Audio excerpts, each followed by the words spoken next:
ఓం శ్రీ సాయిరామ్ సత్సాయి సేవా సమితి సభ్యులు అంటే నేను వడ్లమూరు శాంతి వెంకటరమణమ్మ. స్వామి వచ్చేటప్పుడు మాత్రం మేము ఇంకా సేవాదళం కాదండి. తర్వాత నుంచి సేవాదళం ఉండేవాళ్ళం అండి. ప్రతి సంవత్సరం పుట్టపర్తి వెళ్ళి మా సేవలు చేసేవాళ్ళం. మాకు అన్ని స్వామి చేసేవారండి. అన్నిని మాకు భార్యాభర్తలు ఇద్దరు కూడా సేవకి వెళ్ళిపోయి వచ్చేవాళ్ళం అండి. ఇక్కడ కూడా సేవలు చేసేవాళ్ళం. స్వామి వచ్చినప్పుడు మేము లైన్లో నుంచుని పిల్లల చేత జ్యోతి వెలిగించేవండి. జ్యోతి వెలిగించి బాల వికాస్ పిల్లలందరినీ లైన్లో ఉంచోబెట్టి బాల వికాస్ గురువుగా చేసేవాడు అండి. బాల వికాస్ గురువులుగా చేసేవాడు అండి. స్వామి వచ్చినప్పుడు జ్యోతులు ఇచ్చి పిల్లలందరినీ లైన్లో ఉంచోబెట్టండి. స్వామికి స్వాగతం చెప్పించారు బాల వికాస్ పిల్లల చేత.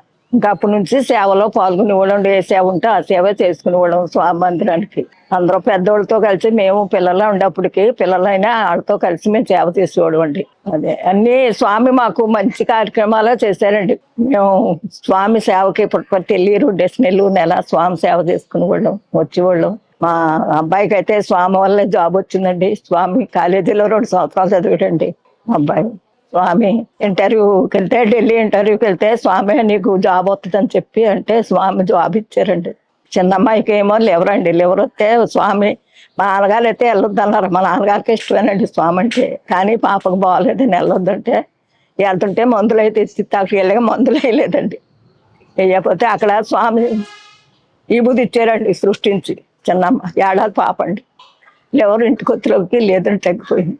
స్వామి అన్నీ మాట్లాడేవారండి. పిల్లలకి ఏమన్నా అన్నీ చేయించుకునేవాడండి. పట్టికి బెల్లం మీద తలంపురాల మీద అన్నీ చేయించుకునేవాళ్ళండి. స్వామి చేసేవారండి. మా మనవడికైతే తల ఎంటుకలు కట్ చేస్తారండి స్వామి. అన్నీనండి అన్నీ జరిగాయండి. స్వామినండి మాకు సర్వం. ఎవరు లేరు. స్వామి మాకు అన్నీ సర్వస్వం స్వామి మీదే పెట్టామండి.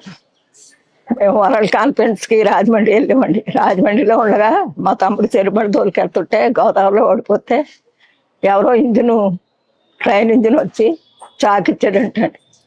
ఆ టైంలో రాత్రి 12 గంటలకు ఆ ఎద్దులకి కోసేస్తే మామూలుగా అన్నీ బాగున్నాయండి. మేము అప్పుడు వరల్డ్ కాన్ఫరెన్స్లో ఉన్నామండి. మా నాన్నగారు మేము అందరం అన్నీ స్వామే చూసుకున్నారండి. మాకు సర్వం సాయమైంది. అది వెళ్ళినప్పుడు పాత నమస్కారం చేసుకునేవాళ్ళు అండి. లెటర్ ఇచ్చిదానండి తీసుకునేవారండి. లెటర్ ఇచ్చి తీసుకుంటే 2వ లెటర్ ఇచ్చి నాకు తయారు చేస్తే 2వ లెటర్ తీసుకునేవారు కదండి. మనసులో ఉంచుకోవాలన్నారండి. ఒకసారి నేను రాసింది ఏమీ లేదు, గురువు దైవం స్వామి అన్ని నువ్వంటే ఆ లెటర్ తీసుకోకుండా మనసులో ఉంచుకోవాలన్నారండి. అలా చెప్పేవారండి. నేను స్వామి అన్నీ స్వామి చేత చేయించుకునేవాళ్ళు అండి. తలంబ్రాలు బియ్యమే కాదు, అక్షరాభ్యాసాలే కాదు, అన్నీ మేము 2 సార్లు వెళ్ళి ఉన్నట్టు పుట్టకొత్తప్పుడు పిల్లలు తీసుకుని మేము సేవకి అన్ని సక్రమంగా స్వామి చూసుకునేవారండి. మా సాయమయ్యం మాకు చిన్నప్పటి నుంచి అలవాటు అండి. పెళ్ళిళ్ళు కాడి నుంచి స్వామి అంటే దేవుడు అని ఏమో ఎందుకు వచ్చే నమ్మకం తెలుతా. మాకు స్వామి దేవుడు అండి. మేము అంకనబాబు గుడికి కానీ ఎక్కడికి వెళ్ళలేదండి. తర్వాత ఎప్పుడో పిల్లలు పెద్దోళ్ళు అయ్యాక వెళ్ళాము కానీ తిరుపతి పుట్టపర్తి మాత్రం మానలేదండి. ఎప్పుడు సంవత్సరానికి 2 సార్లు స్వామే దేవుడు అనుకున్నాడు. చిన్నప్పటి నుంచి సలాపారావు గారి ఇంటికి వస్తే అక్కడికి వెళ్ళిపోయేవాడు అండి. పెద్దాపురం అలాగే స్వామేనండి అన్నీని మాకు. స్వామి సేవల్లోని క్యాంటీన్లో చేసేవాళ్ళు అండి. మామూలు లైన్లో నుంచోబెట్టేవాడు అండి. ప్రశాంతి సేవలో చేసేవాడి. అన్ని సేవల్లో పాల్గొన్నామండి. సరస్వతమ్మ గారు ఉండేవారండి మాకు లీడర్గా. సరస్వతమ్మ గారు చేయించేవారండి అన్ని. అప్పుడు గచ్చులై ఉండి కాదు కదండి, ఇసుకలో సేవ చేసేవాడు అండి. అన్ని సేవల్లో పాల్గొన్నామండి పుట్టపర్తిలో. ఎక్కడైనా ప్రతి ఒక్క సేవలో ఉంటామండి. గుడి కట్టిన కాడి నుంచి ఇంకా ఉంటామండి. రోజు ఇక్కడే ఉంటుంటాం. అన్ని సేవలో ఉంటామండి. స్వామి మాకు దేవుడు అండి. స్వామి మాకు అన్ని చిన్నప్పటి నుంచి కూడా పెళ్ళిళ్ళ కాడి నుంచి స్వామి. మా అమ్మ నాన్న కూడా మాతో పాటు వచ్చి మా అమ్మగారికి అయితే జ్వరం వచ్చేసిందండి. అది నరాల జ్వరం అని వచ్చేస్తుంటే స్వామి పైన ఇప్పుడు ఇలాగుందండి స్వామి మందిరం, మా మందిరం అలాగ ఉండేదండి. అప్పుడు అది పైన చేసేవారండి మా ఊరు సేవ. పైకెక్కి సిమెంట్ బత్తాలే అందుకుంటుంటే స్వామి వెనకాలే వచ్చి నుంచునేవారంట.